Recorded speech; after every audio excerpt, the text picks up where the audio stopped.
এই জায়গায় কোরাল মাছটা কিনলাম 1000 টাকা দিয়ে। এই বেটা চাপ ব্যাগটা হাফ করে দে চাপ। এই মাছ কাটতে দিই তাহলে চাপ দেখতে দে, সমস্যা না দেখতে দেখতে দে। হ্যাঁ বাইর কর দাম আমি নিয়ে যাচ্ছি তো দা। চুপ থাক একদম চুপ। এই 999 কল দে তো। কই এই 999 কল দে। কই রাখছে দেখি।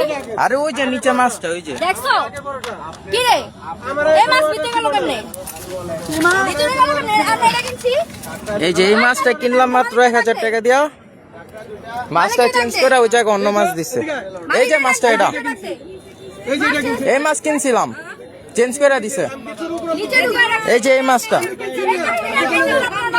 ডিসির আছে যে তথ্য কেন্দ্র আছে একটা, বুঝছেন? ওই তথ্য কেন্দ্রে আপনি একটা অভিযোগ দিবেন তার বিরুদ্ধে, ঠিক আছে? যে এই ঘটনা ঘটছে আর মাছের যে বিষয়টা ভিডিও তো আছে সব কিছু দিবেন।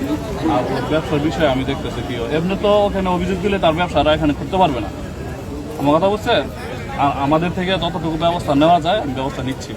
আপনারা এখন আমার মেয়ে যে কথাটা বলছে সেটার জন্য আমি ব্যবস্থা নিচ্ছি, ঠিক আছে? এটার বিচার তো ধরেন ওনারা যে এক ধরনের রিপ্রেজিং করাই হয়েছে, ঠিক আছে?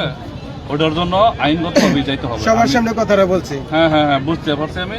ওইটা আইনগতভাবে যে ব্যবস্থা নেওয়ার লাগে আমি ব্যবস্থা নিচ্ছি, কোনো সমস্যা নাই। আপনারা টেনশন নিয়েন না, আপনারা নিশ্চিন্তে ঘুরেন। আর আপনাদের আরও কোনো প্রবলেম থাকলে আমরা আছি এখানে, আমাদের সাথে আপনারা যোগাযোগ করবেন। আর আমি আপনাদের যেটা বলছি ওইটা করেন, ঠিক আছে? আর তার ওই এখানে কীভাবে ব্যবসা করে, তার কার্ড নাই, তারপরে হচ্ছে তার কোনো ট্রেড লাইসেন্স নাই, সে কীভাবে ব্যবসা করে, এটার জন্য আমরা ব্যবস্থা নিচ্ছি।